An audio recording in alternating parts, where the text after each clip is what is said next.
always through time. You got an oil system. Oh, you know what? You should have done that. No. No?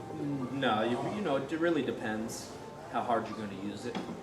You know, we oil them once every week or two. You know, but if you were going to get out and do 200 miles a day, you probably want to oil them each time you stop. Not well. Maybe that's. Did they have like an oil can or something that went with it in the old days, you reckon? You just carry an oil squirt can with you and put it in a toolbox. So, and that's if you're doing big distance. Most of the time back then, you know, it's point A to point B transportation. So yeah, it's something you park at the house every night, and you could end up. You know, if you don't lubricate it, you're not going to seize anything up. You're just going to wear it out faster. So you could never lubricate it, and it's just going to fall out of tune a little quicker than it does. But you can leave this bike a year at a time.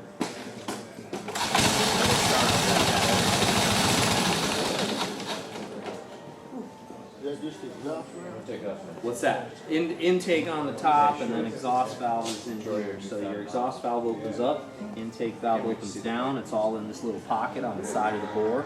There's a cutaway motor right over there if you want to see how one works. Just below that. We were up somewhere and they didn't have push rods for the intake. Each motor was stuck in those.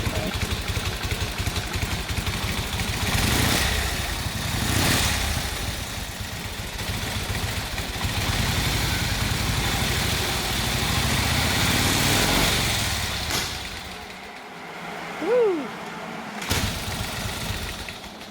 Wow. Pretty good. Very good. 7. She's moving along all right for an old bike like that. So this one here, you drive from the sidecar. That come out of Pennsylvania. Only known example like that. Oh, you drive from it, Yeah. The brake and the Kickstarter and the clutch are on the floor of the sidecar. You can get up on that platform if you want to check it out. So the handlebars come over, and you know, 2 doors in the sidecar. One, they left the door off, and it's just an opening so you can get to your switches and your carburetor. And Cool. so we got that one running last year, about this time last year. 70, 80, 90 years it sat on 3 of these, and then just last year we, you know, you jack it up, pull one off, go rebuild a hub, peel the tire off, mount a new tire. Pulled the sidecar off, and we dropped in a new magneto, or a rebuilt magneto, so we could actually ride it. And, so I had to, when I took the sidecar off, as you have to take the sidecar off to get to the engine compartment. Normally on one like this, you can just get down there with a screwdriver. This one here, there's no room in there. So I had to take this off and retime the mag, and once I got the mag timed, I was gonna hook it back up, but then I'm like, you know what? And the Kickstarter on that sits way up by the seat. And the way that you're supposed to kickstart is you put your butt real high on that seat and you give it like a forward kick, which is foreign and weird, you know? So what I did before we bolted it back on, I wanted to make sure the bike was all dialed in and running perfect and doing what it should, so I took a stock. Like this kicker cover has all these arms and cranks and springs to get everything over underneath the sidecar. So I took that one off, and there's a bunch of transmissions in there. I took a stock kick cover, bolted it on, took a rear stand and put it on a rear stand, so it was a 2-wheel bike, and I'm sitting there with the handlebars like this, and I could kick it over and dial it in and make it start on one kick and make it become a real predictable motorcycle, taking fuel like it should and running like it should. And once it was all dialed and I heat cycled it a few times and it was doing what it was supposed to, then you take that kick cover off, put the original one back on, hook it all back up, and out cruising around the parking lot later that day. So took me and my pops about 8 hours to do it all. So, a lot of fun. A lot of fun, yeah. Must be, you'll discover all the new techniques and all the bikes. Yeah, it's really pretty awesome stuff. Yeah. That's fine. Listen, you guys are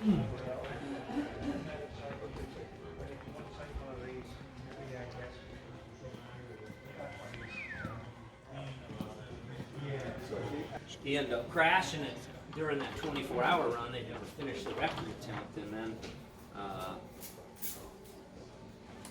when my dad found it in the mid-90s, he restored it and then did an LA to New York run on this bike in 6 days and 4 hours, coast to coast.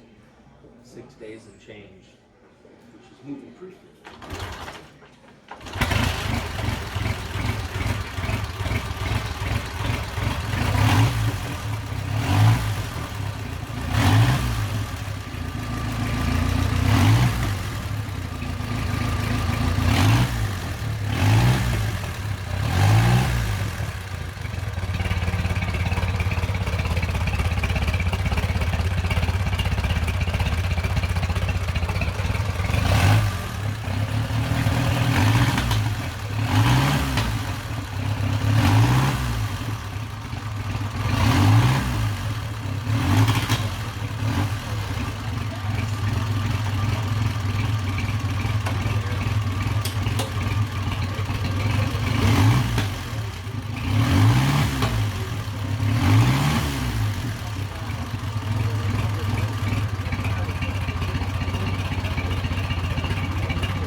First year for the transmission on Henderson, so you early 1913 here. That's what we call long wheelbase Henderson, single speed. First year for the short wheelbase was 1916. You got floorboards out on the side instead of in front of you. And first year for the trans was 17, and then after this year they actually had sold to Excelsior. So this is kind of like it's a one-of-a-kind bike in itself, being a 24-hour endurance racer, but 17 was like 1 year only everything, kind of, because in 18 they switched to, or they had sold to Excelsior in between 17 and 18, and then Excelsior brings in the 4-cylinder line. They moved production from Detroit, where Henderson was, to Chicago, and changed quite a bit. There's a prototype Excelsior Henderson around the corner. It's one of the first, probably a handful of Excelsiors, Excelsior 4-cylinders built. The Ace over here is a sweetie too, guys. This one's 1924 model, and the Ace was kind of regarded as the Duesenberg of American bikes back then. So it's the most refined of the 4-cylinders, kind of the pinnacle of the American 4-cylinder production. So bigger displacement is about 1220 cc's. That one's 1,000. Still 3-speed. Real similar top end, probably 85, 90 mile an hour top end. This one went 129 miles an hour. How fast? 129. Yeah, you'd have been crazy. Something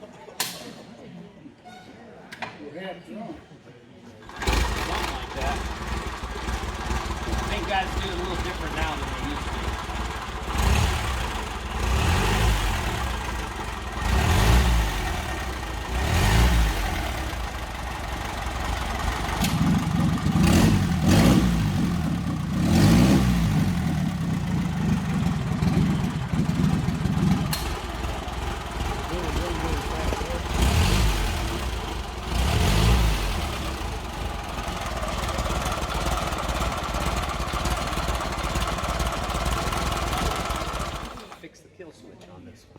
For 15 years we've been starving at fuel. Just hold down the low speed jack. Finally I took the kill switch apart. It took 10 minutes. It took 10 minutes. 15 years I've been doing it the wrong way.